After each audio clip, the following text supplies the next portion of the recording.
Hola, bienvenidos. Es un gusto estar con ustedes nuevamente. Mi nombre es Abdi González y bueno, estaremos estudiando la última lección de nuestro trimestre. Se nos han acabado las lecciones, así que hemos de profundizar en esta ocasión en una muy especial, el Evangelio Eterno.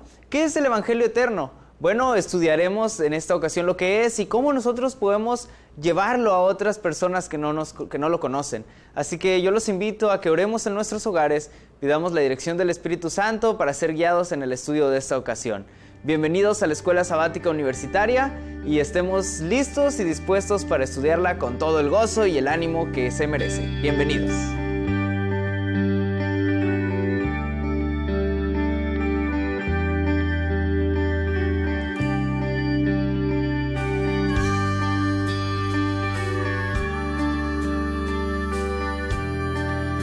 Hola, bienvenidos nuevamente a la Escuela Sabática Universitaria. Es un gusto estar con ustedes.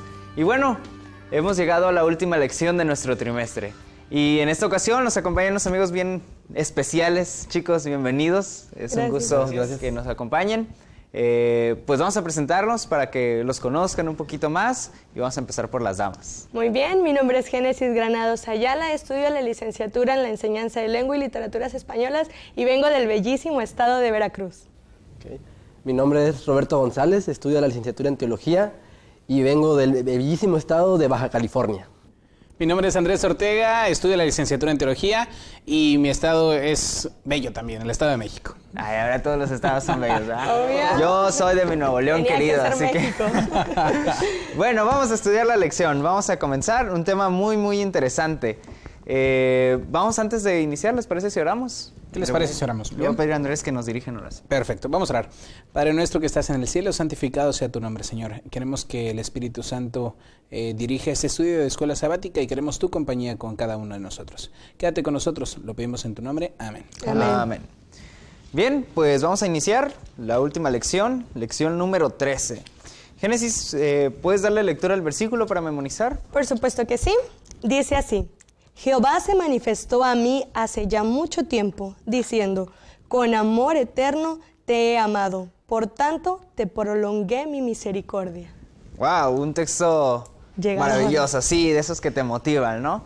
Bien, pues hemos de comenzar entonces con nuestra lección, con este versículo hemos de abrir, y vamos a hablar acerca del Evangelio Eterno. ¿Qué es el Evangelio Eterno, chicos? La lección nos habla de él, pero creo que es importante que sepamos qué es el Evangelio Eterno.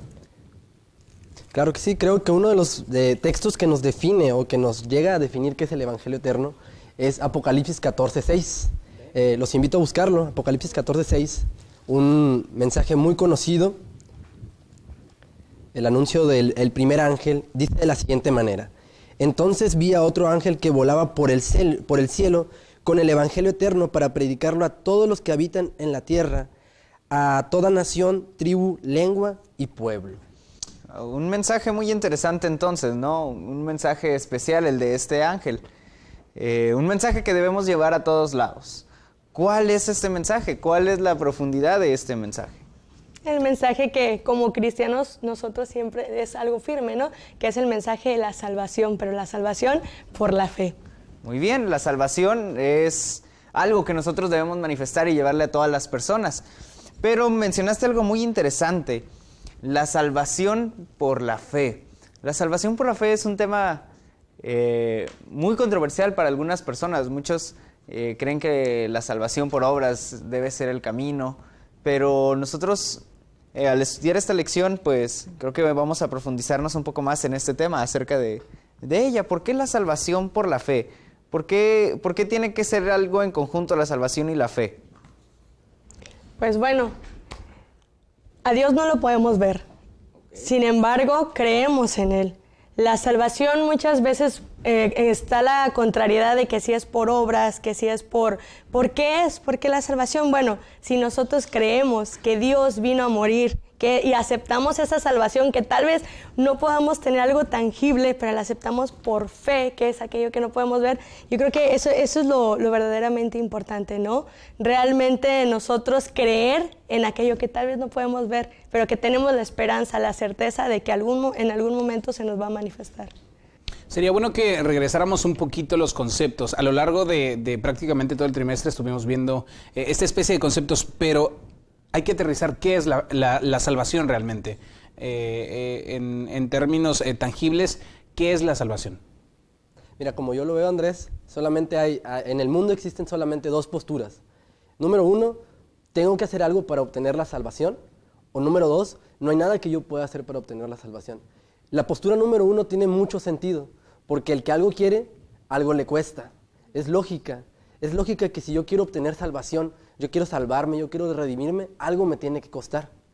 Sin embargo, la Biblia es muy clara al decir que no hay nada como seres humanos que nosotros podamos hacer. Entonces ahí es cuando entra la otra postura y lo que estaba hablando Génesis, lo que es la salvación por la fe. No hay nada que yo pueda hacer como ser humano para obtener una salvación. La salvación es algo es algo inalcanzable bajo nuestros propios méritos. Eso es salvación para mí. Algo inalcanzable bajo mis propios méritos. ¿Y entonces cómo obtuvimos la salvación? Por fe, como dijo Génesis. Ok, pero si no hay nada que yo pueda hacer... ¿Quién lo va a hacer? Fe para mí es un verbo, es una acción. Y si entonces estoy llevando a cabo esa acción, estoy haciendo algo para obtener la salvación. ¿Y qué es la salvación? Para mí el concepto básico es estar en el reino de los cielos cuando Cristo Jesús venga por segunda vez. Pero entonces ya estoy haciendo algo por esa salvación. Fíjate, creo que hay algo interesante que comentaba Roberto. La salvación, tú no puedes hacer nada para obtenerla. No pudimos hacer nada para obtenerla.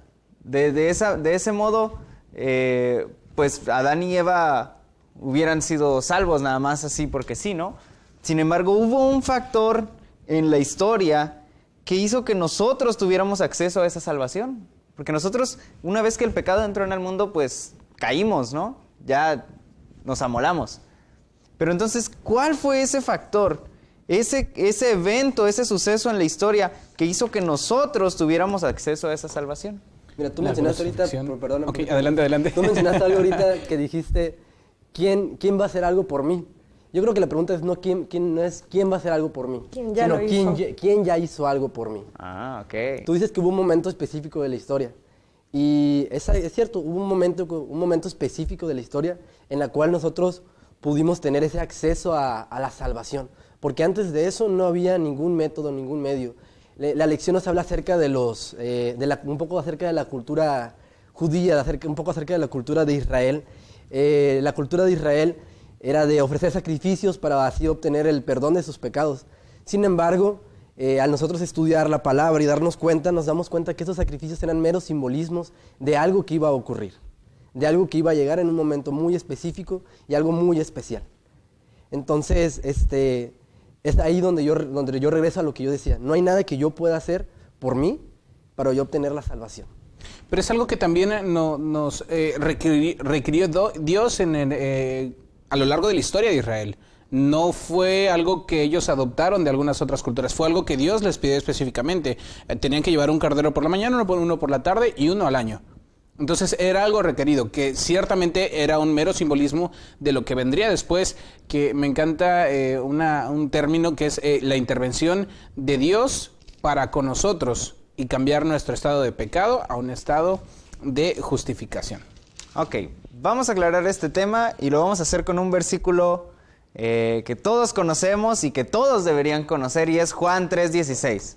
Un versículo que nos va a sacar de toda duda. Juan 3:16 dice la palabra de Dios: porque de tal manera amó Dios al mundo que ha dado a su Hijo unigénito para que todo aquel que en Él cree no se pierda, mas tenga vida eterna. Dios nos dio a Cristo Jesús para que por medio de su sacrificio, de su muerte, nosotros tuviéramos acceso a la salvación. Ahora, ¿cómo nosotros tomamos esa salvación? Pues por fe. Por esa manera nosotros podemos acceder a ella. Bueno, yo quisiera comentar algo para complementar un poco lo que él decía. A veces lo manejamos como simbolismos, lo que se hacían, los rituales antes de que Jesús viniera. Y por ejemplo, ¿alguna vez te has puesto a pensar qué hubiera pasado si hubieran aceptado al Mesías? Si hubieran aceptado a Jesús como Salvador, ¿qué hubiera pasado? ¿Alguna vez se han preguntado eso? Si realmente lo hubieran aceptado. Pues no lo hubieran crucificado, no hubiera valido de nada los tantos simbolismos. Entonces, si no lo hubieran crucificado, ¿qué hubiera pasado con nosotros? Porque la paga del pecado es la muerte, ¿no? Entonces, ¿qué hubiera pasado con nosotros? ¿Quién hubiera pagado? ¿Quién hubiera pagado? Pues nosotros. hay algo bien interesante. Jesús la Trinidad tenía el plan B. Si Jesús lo hubieran aceptado cuando Él vino como el Mesías, Él aún así hubiera sido sacrificado como un cordero. Así como se hacía el ritual de que sacrificaban al cordero en cierto lugar específico del templo, del santuario, a Jesús también lo hubieran hecho con Él. Sin embargo, hubiera sido una ceremonia más sublime. No hubiera muerto como un pecador, como murió, sino como el Mesías esperado.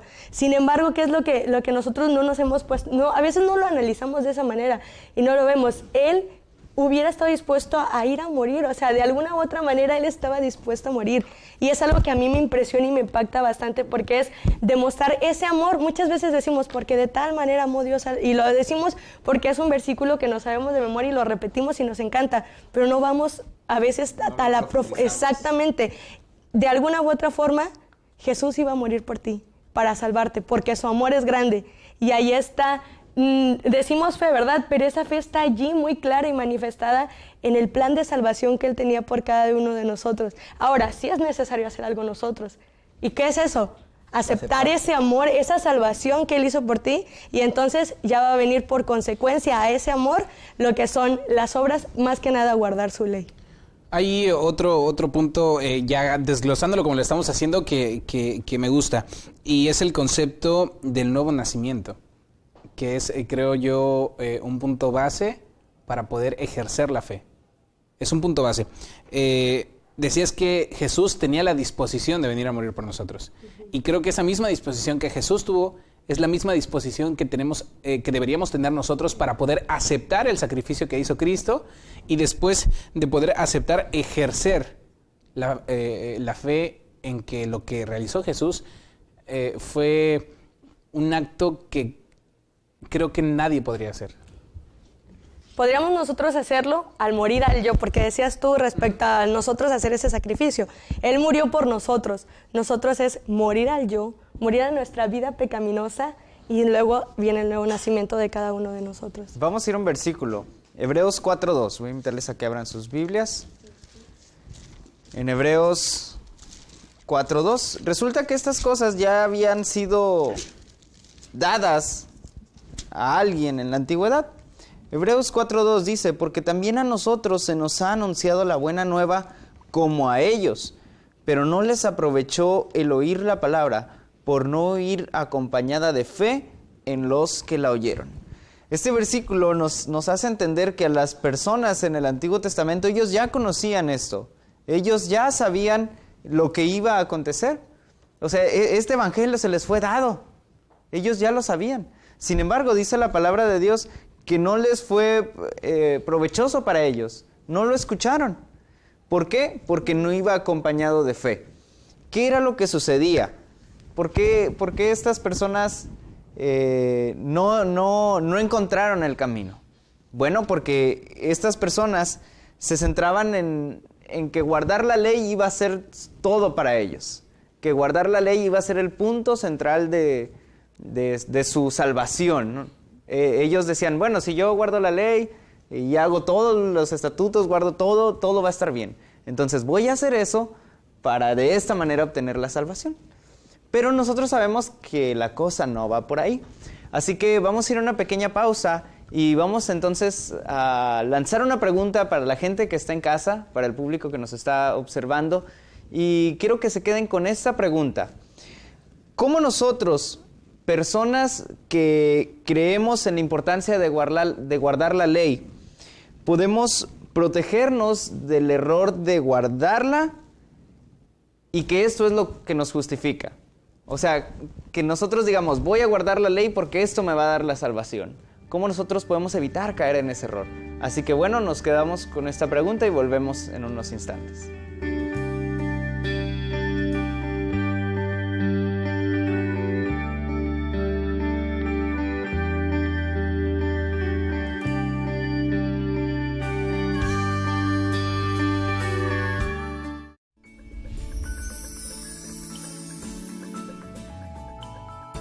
Vidas que educan.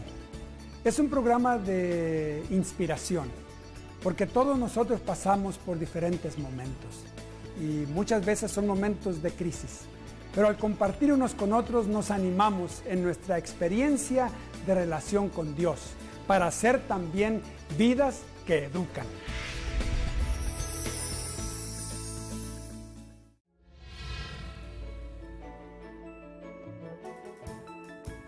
Enriquecer tu experiencia y tu desarrollo profesional es uno de nuestros objetivos. Al ofrecerte la opción de elegir materias optativas, podrás ampliar tu abanico de conocimientos.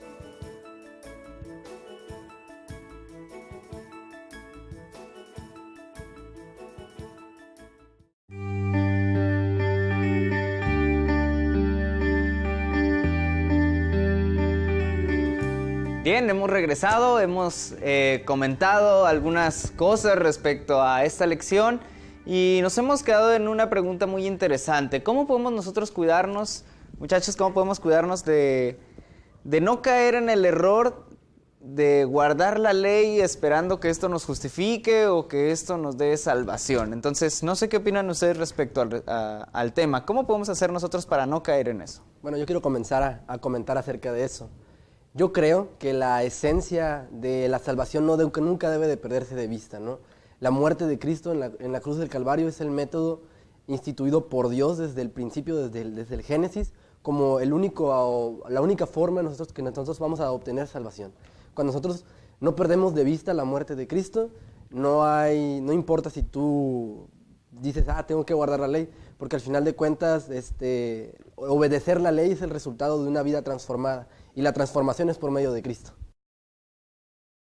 Bueno, también algo que comentábamos hace un momento es que desde el Antiguo Testamento se estaba predicando el mensaje de salvación. El Evangelio venía desde tiempos antiquísimos, ¿no? Entonces, a lo largo de ese tiempo, se esperaba en las casas de los israelitas, cuando había un nacimiento, se esperaba que en esa casa llegara a nacer el Mesías. Entonces, durante muchísimo tiempo, eso era una esperanza. Cada que había un nacimiento se esperaba y deseaban que ese varoncito que nacía fuera el Mesías. Pero después llega un momento en el que se cansa el pueblo de Israel de esperar y pierde totalmente la esperanza de que llegara un Mesías que viniera a salvarlos, pero solamente se queda un concepto de liberación. Es como, van a ser otros. Sí, van a ser, pero ojalá y vengan los Mesías. Exactamente, así, justo así. Entonces, puede que a nosotros nos pase esta misma situación, nos cansemos de esperar. Y hay un versículo que me encanta, que es Salmos 2:11, que dice, sirve al Señor con temor y temblor. Y esa es la forma en la que nosotros podemos evitar caer en esta misma situación. Servir al Señor con temor y temblor y renovar nuestras esperanzas de que va a venir el Mesías por segunda vez por nosotros. Fíjense, puede ser ese un error entonces que nosotros digamos, pues ya estuve guardando la ley un buen rato, voy a darme un break, un año sabático, vamos acá a relajarnos tantito. Y entonces, ¡pam!, caemos, porque nos apartamos de la ley. Entonces, muy bien, renovando nuestro pacto día con día, estando de la mano de Dios. Y por ejemplo, eso el punto que tocas de retomar ese pacto cada día con Dios es muy importante, porque por ejemplo, si nosotros nos vamos un poquito hacia atrás, la mayoría de estos sacerdotes que cayeron en el legalismo era más bien guardar las leyes por justificación, ya que tenían una conciencia tan intranquila que ellos necesitaban aferrarse como a algo que los hiciera como que limpiarse esa conciencia y decir, bueno, ya voy a ser salvo porque voy a hacer todo al pie de la letra. Caían al extremismo, ¿no? Pero realmente era más que nada tratar de limpiar su conciencia y hacer algo para creer, tener la seguridad de que iban a tener la salvación. Tristemente eso pasa en la actualidad. Muchas personas tenemos la conciencia un poco intranquila y queremos hacer cosas, queremos apegarnos tal vez tanto a la ley porque nuestra conciencia está intranquila, ya que no tenemos realmente una comunión, un pacto con Dios. Entonces, lo principal para no caer en este error, yo creo es bien importante ese punto, la comunión, tu pacto que tengas con Dios, esa relación, que no hagas las cosas por una conciencia intranquila, sino que la hagas en respuesta a ese amor. Es como un padre que tú tienes. Si tú lo amas, te das cuenta de todo lo que Él hace por ti, cómo te ama, cómo te cuida, es la respuesta a ese amor que te da el hecho de que tú vayas a cumplir las leyes y ya no caes en el legalismo, ya no caes en las voy a cumplir porque esto me va a hacer salvo, sino las voy a cumplir porque lo amo y eso es lo que Él quiere para mí y lo que Él quiere para mí siempre es lo mejor. Ahora entramos entonces aquí a un tema muy interesante, un punto que tú tocaste, que es acerca de la justificación por las obras. Algo que también pasaba en esos tiempos. Había gente que decía, bueno, muy aparte de los mandamientos, pues voy a hacer algunas cosas para ganar el favor de Dios, o voy a hacer algo para tener méritos o tener puntos, ¿no? con Dios, y entonces pues que me vaya bien, ¿no? Que me caiga doble bendición o acá. Entonces comenzaban a hacer estas cosas con este fin. ¿Qué pasa entonces con la justificación por la fe? Que cómo nosotros podemos ahora tratar de evitar de caer en esas cosas, porque estas personas tenían ese problema, ¿no? Entonces, ¿cuál es el punto de la justificación por la fe? Okay. Por las obras, perdón. Okay. Santiago habla acerca de las obras y habla acerca de la fe. Okay. Santiago 2, 18 dice de la siguiente manera: alguno dirá, tú tienes fe y yo tengo obras. Muéstrame tu fe sin obras y yo te mostraré mi fe por mis obras. Ahora, vamos a tratar de hilar este versículo con el versículo que leímos hace unos minutos de Hebreos 4.2. Hebreos 4.2 dice de la siguiente manera, no sé si lo tengas por ahí apartado, Abdi. Lo tengo yo, si gustas le doy lectura. Dice, porque también a nosotros se nos ha evangelizado como a ellos, mas no les aprovechó el oír la palabra a los que la oyeron sin mezclar fe. Exactamente. Entonces, muchas veces nosotros no tenemos la oportunidad de poder platicar con una persona acerca de nuestra fe en Cristo. Sin embargo, esa persona muchas veces se queda con, oye, este joven era algo especial. Entonces ahí es cuando mostramos nuestra fe por nuestras obras. Entonces ahí es cuando entra la justificación por las obras, no creyendo que por obras vamos a ser salvos, sino porque, como ya lo dije, obedecer es el resultado de una vida transformada y la transformación es por medio de Cristo. Nosotros somos transformados cuando aceptamos a Cristo como Salvador. A causa de esa transformación viene la obediencia y como resultado de esa obediencia de la ley viene lo que es el reflejo de nuestra fe a través de nuestras obras, como lo dice Santiago. Fíjense, algo bien interesante. Después de este concepto, Jesús les dice algo en Mateo 5:20. Vean lo que dice la Biblia.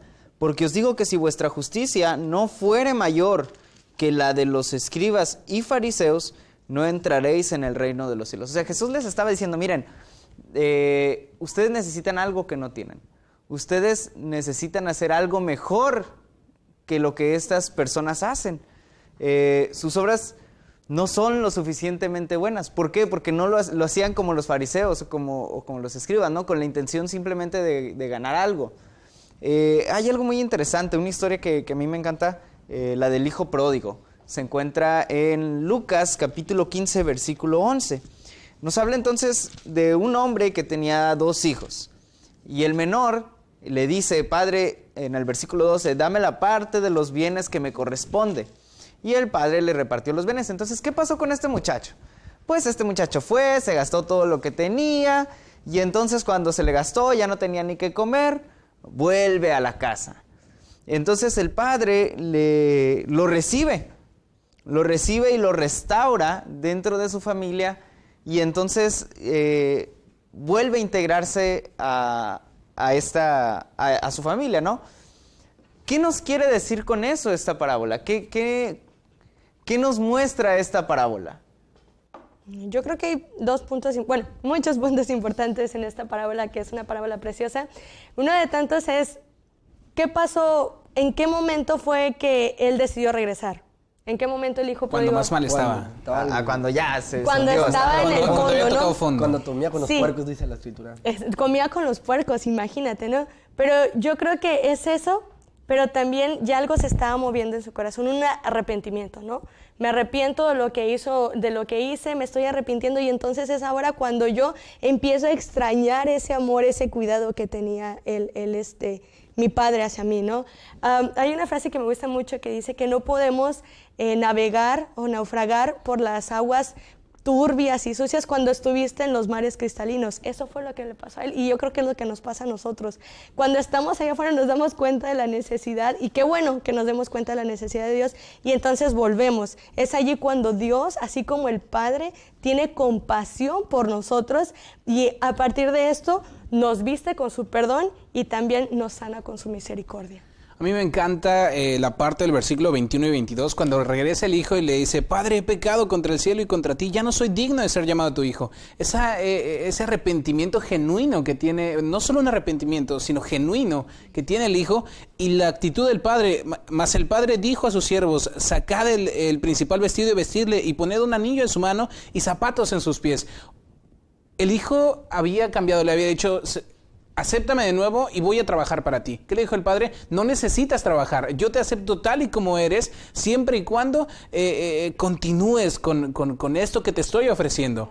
Que aceptes esto que te estoy ofreciendo. Y no quiero tu trabajo, no necesito tu trabajo, necesito que te aceptes y que me aceptes y que aceptes lo que te estoy dando. Ahora, es importante que nosotros comprendamos que nosotros por nosotros mismos no podemos. O sea, nosotros solos, porque se nos antoja, no vamos a poder. Por eso necesitamos a Cristo. Y a pesar de que nosotros ya estemos perdidos, que estemos en una vida de miseria, aún así Dios nos acepta. Y aún así Cristo nos ofrece la salvación. Es gratuita. Él nos la da gratis. A pesar de que tú vayas como el hijo pródigo y te gastes todo y tengas una vida hecha pedazos, aún así Dios te da la oportunidad de volver y Él te va a aceptar como un padre a un hijo. Es por eso que nos dejó esta parábola. Él pagó el precio total. Él dejó todo liquidado para que nosotros podamos atender a esta. Ahora, vamos a finalizar nuestra lección con un punto muy interesante. Entonces, podemos hablar de la justificación por la fe sobre la justificación por las obras. Una fe viva, una fe que se muestra, necesita obras, pero ¿cómo nosotros podemos hacer? Y en breves palabras vamos a resumirlo, para no caer en este aspecto de voy a hacer cosas buenas para ir al cielo. Quisiera leer algo aquí que me encanta. En realidad nosotros somos salvados por la fe, no por una fe pasiva, sino una fe que lleva a las obras, esas obras con amor, con pasión que purifican el alma. La mano de Cristo se extiende hasta el mayor pecador para traerlo de regreso de las transgresiones a la obediencia. Yo creo que ahí está un punto bastante importante.